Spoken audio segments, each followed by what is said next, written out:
Hey y'all, what's good, beautiful people? It's your girl Tay, and I'm here yet again with another update video. So definitely make sure you guys smash that like button, comment down below, subscribe, plus push the post notification bell button so that when anytime I upload a video, you will be notified. So yeah, I did just lose my train of thought right there. I almost forgot what I was supposed to say. I know you guys are looking at my background. I am in my two oldest daughters' room.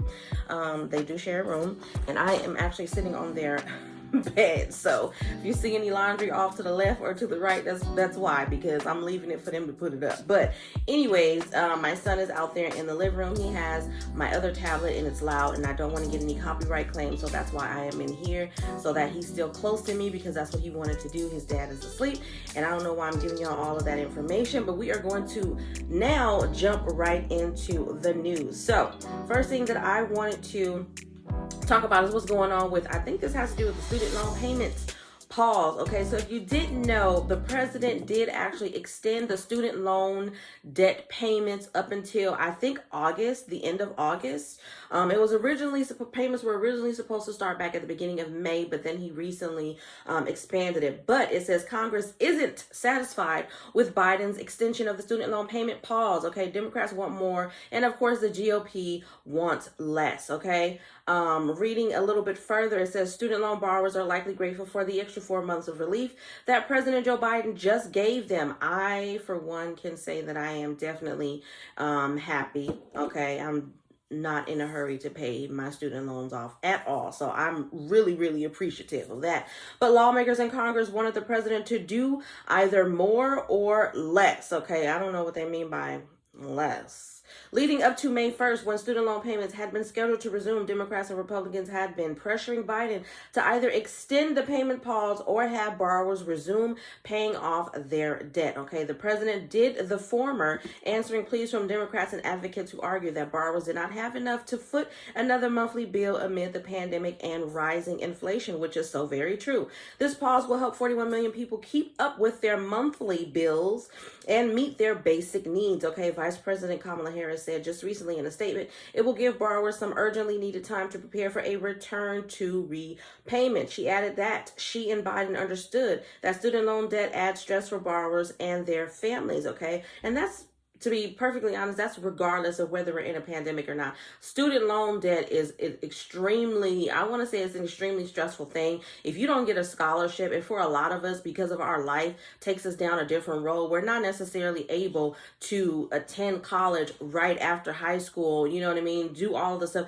I mean, I'm just saying, I wish that they had more financial literacy courses, and even courses that talk about the transition between high school and to college available in school, whether it be in middle school or whether it be in high school. Because I know for myself personally, unfortunately, I did not have these conversations about financial literacy. I was not taught about credit. I was not taught about how to take care of my money, how to save, how to budget. You know what I mean? And unfortunately, my finances have suffered for it. Now, I am learning and have learned some things along the way, and some of those mistakes that I was making, of course, when I was in my teen years and when I was in my 20s, I'm no longer doing. However, it would have been useful to have some type of financial literacy course available to help me, to help prevent some of those mistakes that unfortunately some of them do stay with you until you pass. Okay, let's just keep it 100. At the same time, when it comes to college education, I did not have a conversation with my father and my grandmother who raised me. I did not have conversations with them about,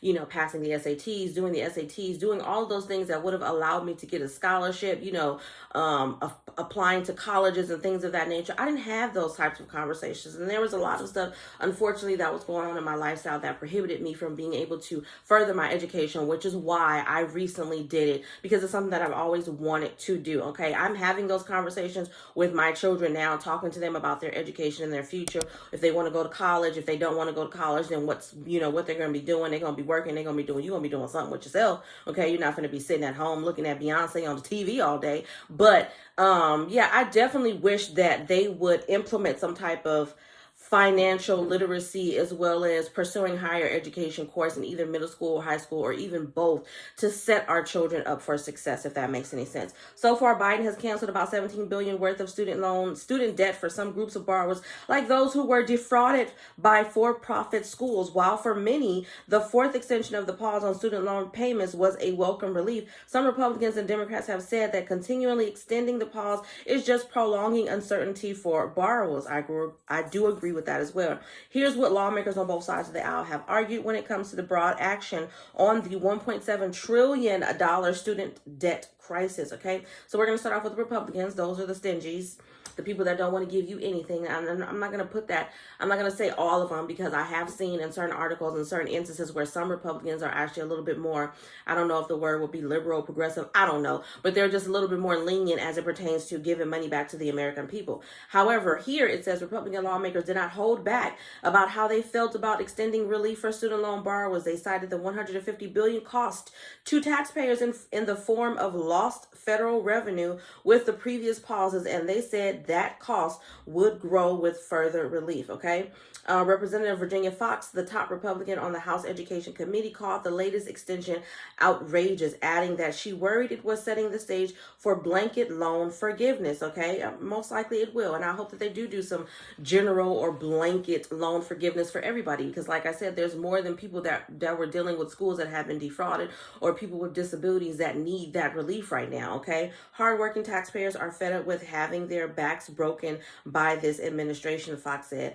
I don't necessarily see, I mean, I'm a taxpayer, but I still would appreciate having some of my student loan canceled because of the situation and the times that we are in right now.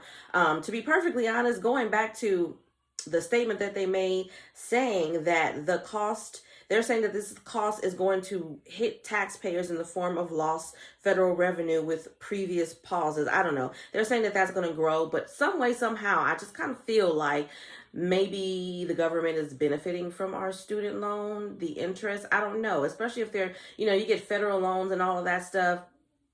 I'm wondering if any of these politicians receive any type of kickback from the payments that we make, you know what I mean? Because I don't see why they would be against giving some type of relief. But again, that's why I call them the stingies. Going on, Senator Richard Burr of North Carolina said in a statement that the Biden administration wants to have their cake and eat it too. They want to tout America's return to normal following the pandemic, but also want to keep extending emergency relief policies, Burr said.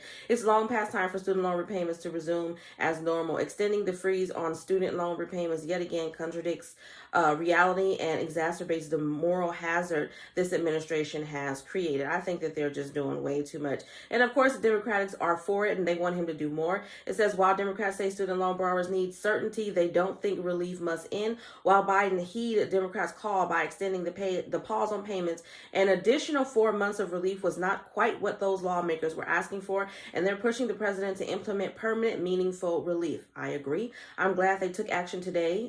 This was a couple of days ago. But there's much more to do. Senator Patty Murray, the chair of the Senate Education Committee, said in a statement, this pause is urgently needed and will take stress off of the shoulders of so many borrowers, but we need long-lasting change in a student loan system that actually works for students and borrowers, not just a quick fix. And I do agree 150%. Okay, that is all that I'm going to get into as it pertains to that. We've been talking about this for way too long. There were some other topics that I want to get into. Let me see. Maybe we can do one or two of those other topics. Okay. Oh, come on now. All right, so this is just, we're going to talk about a little bit of tea, okay, before we get into emergency SNAP maximum benefits, because y'all know I'm going to go over it. It is Monday. Happy Monday to you guys. But we're going to talk about a little bit of tea as I spill some water on my lap. Will Smith responds to the Academy. So if you guys didn't know, I'm pretty sure everybody knows, and I talked about it in another video, but y'all know that Will Smith slapped Chris Rock at the Oscars, right? There's a lot of controversy surrounding that. Some people are saying it was staged. Some people are saying they don't think that it was staged.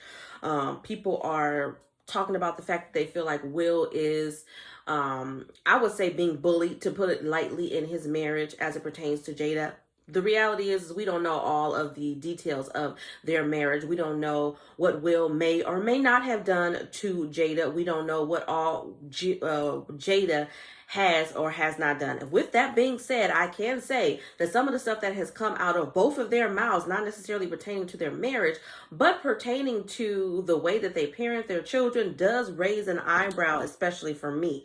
So it does make me feel a little, you know what I'm saying, feel something. But anyways, Will Smith did actually announce he apologized to everybody. He apologized to the Academy. He said that he was going to resign from the Academy.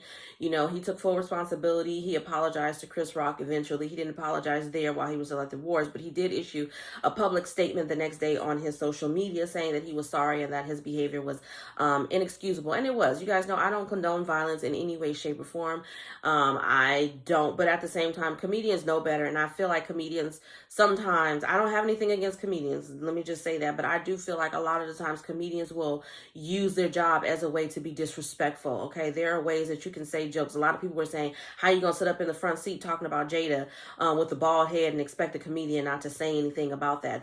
That's you're an adult, you know what I mean? Everybody was taught or should have been taught to think before you speak, and that applies to your job.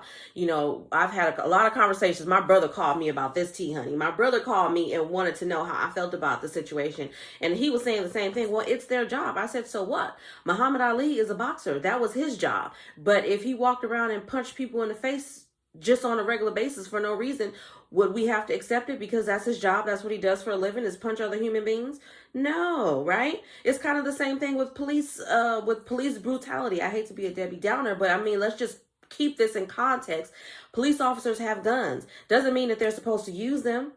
Isn't that what we're all fighting for them to use common sense when they pull out their weapon? I think comedians, everybody needs to do the same thing before you start talking about people. Sometimes people are not going to accept your joke or your comedy the way that you would expect them to. And most comedians do talk about the fact that they are taking a risk every time they say a joke because it may not be received the way that they intended. Now, whether he did that maliciously, and I don't believe that he did it maliciously, you know what I mean? But at the same time, you obviously hurt her feelings, and you know, Will was in a difficult situation. That's all I can say about the situation. Now, as his wife, I probably would have backhanded Will, to be perfectly honest. Like, what you doing? You're not finna embarrass me in front of all of these people.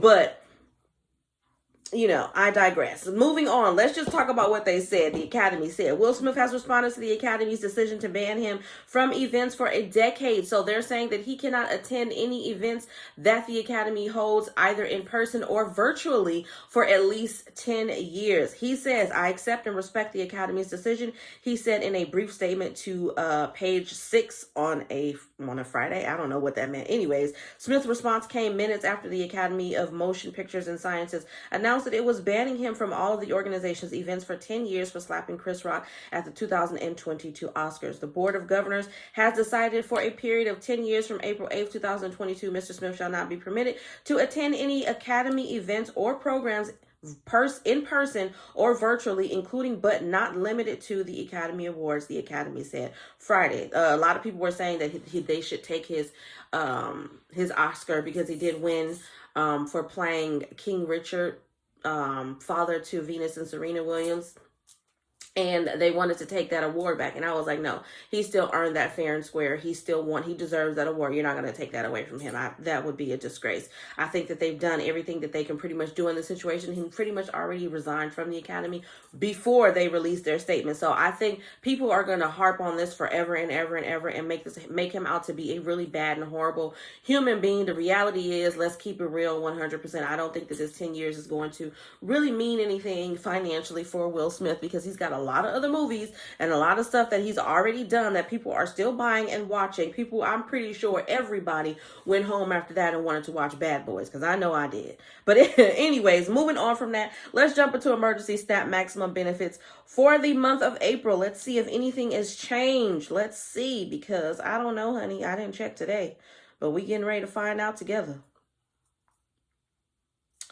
Okay, so starting off with Alabama, and I am going to read and write. Last time I checked this, we had 34 states being approved. Now, I don't know if these are going to be the same 34 states, but like I said, we're about to figure it out right now. So for Alabama, we have April the 30th. Arizona, we have April the 1st through the 5th for last name beginning in A through H, and then everybody else regular issuance. California, we have May the 14th and the 21st. Colorado, we have April the 6th through the 11th. Connecticut, I don't have written down, so we're gonna take a look at that. I don't know why I don't have that written down. Why don't I have you written down? I think maybe she came out maybe the day after I did the final review. I don't know. Okay, so for Connecticut, it's going to be April the 14th. Okay, April the 14th for Connecticut. Couple of days. All right, we have Delaware at April the 27th, DC, regular issuance. Georgia, where are you? April the 27th through the 30th. We have Guam at April the 22nd. Hawaii, we have May the 11th. Illinois, we have April the 21st through the 29th. Indiana, where are you? April the 5th through the 23rd, odd days only, and it will be staggered. Kentucky, we have April the 2nd through the 19th. Louisiana, we have April the 2nd, 9th, 16th, 23rd, and 30th. Maine, we have April the 8th. Maryland, all month long. Michigan, we have April the 16th through the 25th. New Hampshire, we have April the 3rd and the 15th, and then May 3rd and the 20th. New Jersey, we have April the 1st through the 5th. New Mexico, we have April the 1st through the 30th, so pretty much all month long. New York City, we have April the 15th, and then we have the 18th through the 21st, the 25th through the 29th, and then the rest of the state will be April the 11th through the 14th, and then the 17th through the 21st, with benefits to be available the very next day. Then we have North Carolina, which is going to be April the 22nd through the 30th, and then May the 1st. Then we have Ohio at April the 27th. Oklahoma, we have April the 10th through the 15th. Oregon, we have April the 11th, the 28th, and then May 2nd for a final run. Pennsylvania, we have April the 16th, and then we have April the 19th through the 23rd, the 26th through the 29th, and then a final run on May the 6th. Rhode Island, we have April the 3rd. South Carolina, we have April the 1st through the 19th for currently approved households, and then the 1st through the 30th for all newly approved households, okay? Then we're going to skip over to Texas, which has April the 4th through the 8th. Utah, April the 24th. Vermont, May 13th. Virginia, April the 16th. Washington, April the 2nd through the 20th. West Virginia, April the 5th, and then a final run on May 10th. Wisconsin, April the 23rd and June 11th. And then finally, Wyoming, which is April the 2nd through the 5th. So you should have already received those benefits, okay? Now, let's just do a quick check on Pandemic EBT. I want to see if anything else has changed on that front. And then I'm going to let y'all go. All right, so for Pandemic EBT, I'm not going to do the payout dates. Just want to see if there's any additional states that may have been approved since the last time I looked at this list.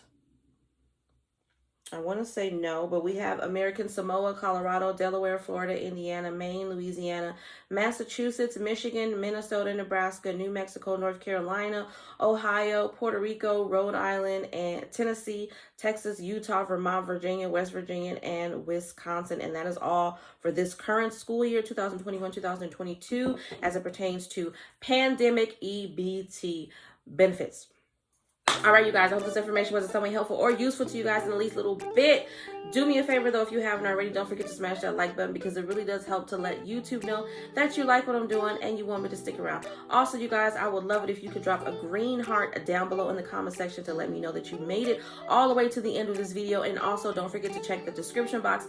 If you guys haven't signed up for Amazon Prime, you might want to do it. Now, I know pretty much everybody in the world is using Amazon Prime, but go ahead, if you haven't already, sign up down below. There will be a link that will allow you to get 30 days free on me, okay? I also have some links for Audible and I think Kindle down there, which I'm actually getting ready to start. I think I told you guys this last week, but I love to read. I do. I really do love to read. It's like a really good pastime for me, and it's really good and stimulating for the brain. So I actually am getting ready to start back in reading. But anyways, you guys, I don't know why I threw that in there. never mind that. Don't forget to, as always, remember to live, love, and elevate, you guys. And I will definitely see you in my next video. Peace, y'all.